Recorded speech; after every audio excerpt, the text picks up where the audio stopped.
Hey guys, it's time to unpack and put these away.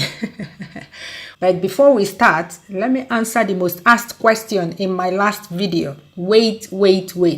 What do you do about the excess weight? There were 4 of us, and each of us got a baggage allowance of 2 bags. That's 8 bags. And each bag weighs 23 kilos. That's 50 pounds. So we had a grand total of 184 kilos, that's 405 pounds in baggage allowance. This is the free baggage allowance that came with the flight ticket, and that is way more than we need. We did not even carry up to 8 bags, so excess weight was not an issue for us at all. Once we get back, I put the frozen bitter leaves and snails straight back into the freezer.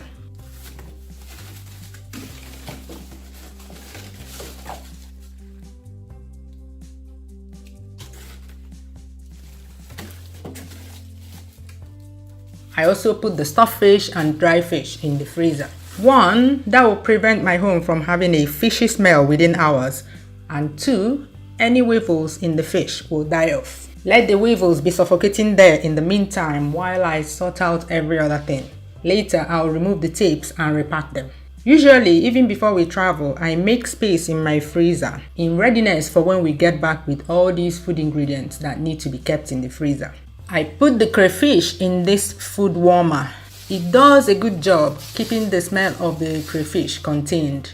The crayfish remains crunchy dry in there for a long time. If you have space in your freezer, keep it in your freezer. My freezer is quite small, so perishable ingredients have top priority, followed by fish. When buying stockfish and dry fish, I make sure I buy those that do not contain weevils. Usually, there are telltale signs that fish contains weevils.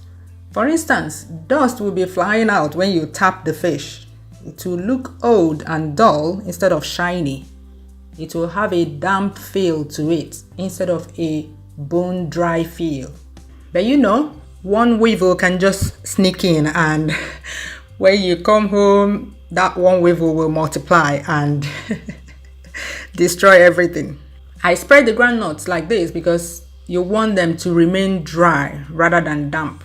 If damp, they will start sprouting. That's not good.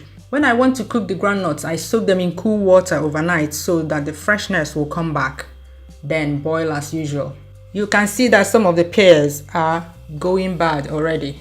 So give room for the percentage that will go bad when buying. The rate at which ube goes bad depends on the type of ube. Some pears are oilier than others. The oilier the ube, the quicker it will go bad. The irony is that oily ube tastes better than the ones that contain less oil. I just spread ube here temporarily because I needed to catch some sleep first. Ideally, as soon as I get back, I will sort out the bad ones, rinse the good ones very well and put in the freezer. Ube keeps well in the freezer, like for as long as possible. As long as the freezer is working always, the ube will remain frozen. Nothing will happen to it. But the trick is that when you want to soften it, throw it into the boiling water while it is still frozen.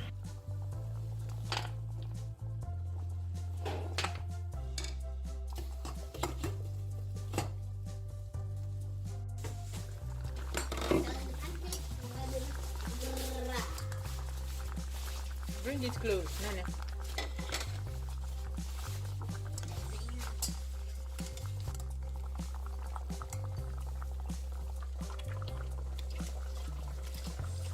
And it will be like fresh softened ube when done. I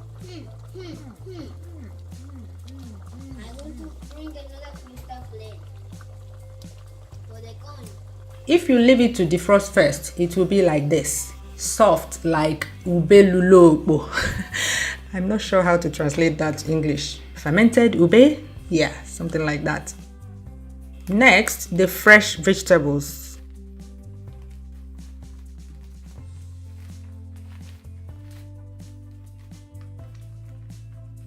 This is what they look like.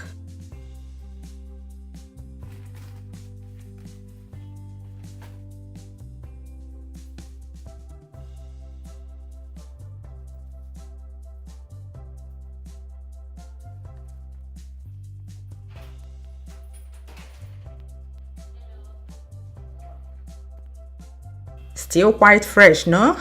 Scent leaves usually go dark first.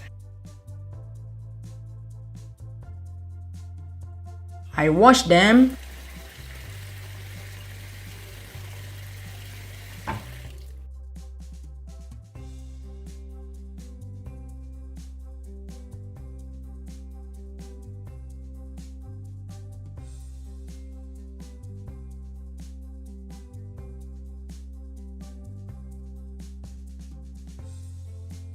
Chop them for the oha. One thing I now do differently since I made the last video is that rather than chop the oha with a knife, I tear them up with my fingers. That way I get better results when I use the frozen oha to cook soup. That is, they are not too dark in the soup. Knife marks can darken oha leaves even further. Put in single-use plastic bags, label them, and put in the freezer. I have a detailed separate video on how I do that. The link should pop up on the screen right now.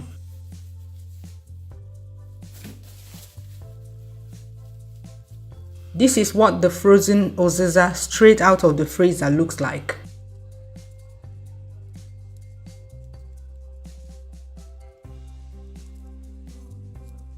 And this is the frozen oha. Still green, eh? When I want to cook oha soup, I add everything I want to add to the soup. I add the vegetables while still frozen. Keep stirring gently till it separates.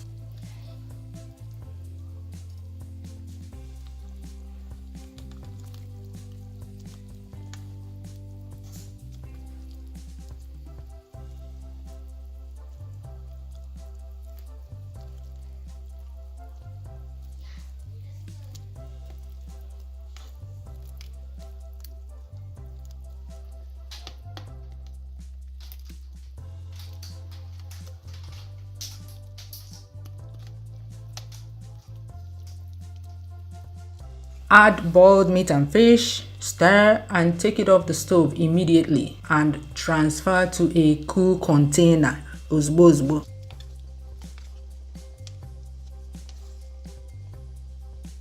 This is the result. The vegetables look green in the soup, the flavor of the uziza and the oha are still intact. You wouldn't know that this was prepared with frozen vegetables. Oma leaves, I remove the stalk, wash them thoroughly, sort into big and small and store in the freezer. Oma leaves store well in the freezer. Again, I have a detailed video on how I do this. Link should pop up on the screen right now. The oba or baka. If I want to store it like this in its rubbery state, I just rinse it and put in the freezer. But if I want to soften it a bit before storing, Obaka tastes better in the meal when it's softer.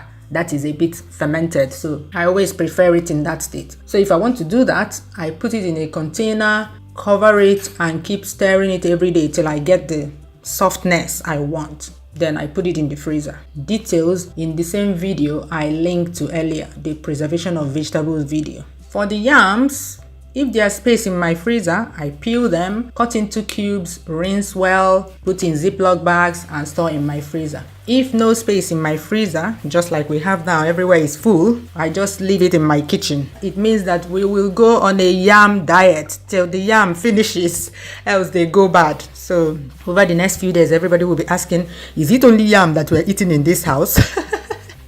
For the abacha, I just put the bag in a cupboard. Abacha lasts for years, no problems. So long as it doesn't come in contact with water, no problems. I don't even know. I don't even think weevils eat abacha here. Abacha is that good with storage. The beans, again, if you have enough space in your freezer, put the beans in a container and put it in your freezer. Else, put it in a container.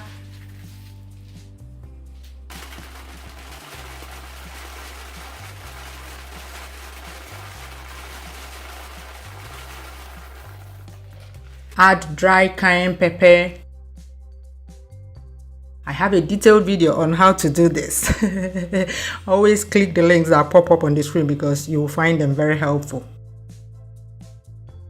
Close the container tight and put in your cupboard or pantry. These prevent weevils from attacking the beans. I store okwa and achicha ede the same way because they are prone to weevil attacks too. We came back with garden egg, Put it in the fridge in the vegetable compartment or as close to the vegetable compartment as possible. Garden eggs can last up to a month in the fridge and still be fresh. We came back with spicy peanut butter, just put that in the fridge. It stores well in the freezer as well. Bitter cola, just put that in your cupboard. Putting it in the fridge dries it up, so no, put bitter cola in your cupboard. What else? I hope I did not forget anything. I guess that's it. With this video, I hope I have settled everyone that has been requesting this series of videos. I am glad that I was able to make it in spite of how busy we are with packing and unpacking and everything. So, job done. The next video will be a recipe video. The real content you signed up for on this channel, I promise. But don't hold me to that promise. Bye bye. See you soon.